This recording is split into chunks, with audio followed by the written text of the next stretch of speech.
អ្នកចិត្តខាងសងរបស់នឹងលោកចូលដៃរបស់យើងចឹងតែយើងមានសិទ្ធយកញញួរយកទៅវាកំតិចឲ្យខ្លួនឯងបានដែរឬអត់ចម្លើយគឺមិនមែនជាដាច់ខាតទោះបីជាដីនោះជាដីរបស់យើងស្របច្បាប់ក៏ដោយបើយើងទៅវាកំតិចរបស់នោះដោយខ្លួនឯងយើងអាចនឹងប្រឈមមុខនឹងផ្លូវច្បាប់ពីបទបំផ្លិចបំផ្លាញទ្រព្យសម្បត្តិរបស់អ្នកដទៃទៅវិញកុំឲ្យធ្វើរឿងធំដោយសារតែកំហឹងមួយឆារបស់អ្នកទាំងអស់គ្នាដើម្បីដោះស្រាយរឿងនេះឲ្យបានឆ្ងាយដោយស្អាតស្អំអ្នកទាំងអស់គ្នាត្រូវអនុវត្តតាមនីតិវិធីច្បាប់ទាំងនេះសិន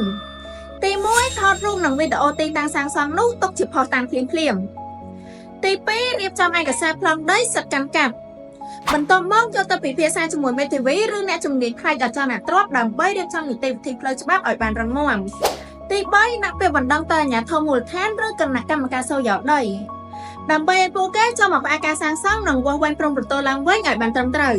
រាល់ការគ្រប់គ្រងនិងដោះស្រាយវិវាទអចលនទ្រព្យត្រូវឈរលើគោលការណ៍ច្បាប់ជានិច្ចទើបមិនខាតបង់តើបងប្អូនវិញធ្លាប់ជួបបញ្ហាបែបនេះដែរឬទេកុំភ្លេចចែករំលែកបទពិសោធន៍នៅខាងក្រោមខមមិនផងណាហើយកុំភ្លេចចុច follow ហាងបើ property ដើម្បីទទួលបានចំណេះដឹងអចលនទ្រព្យថ្មីៗបែបនេះជារៀងរាល់ថ្ងៃជួបគ្នានៅវីដេអូក្រោយទៀតបាយបាយ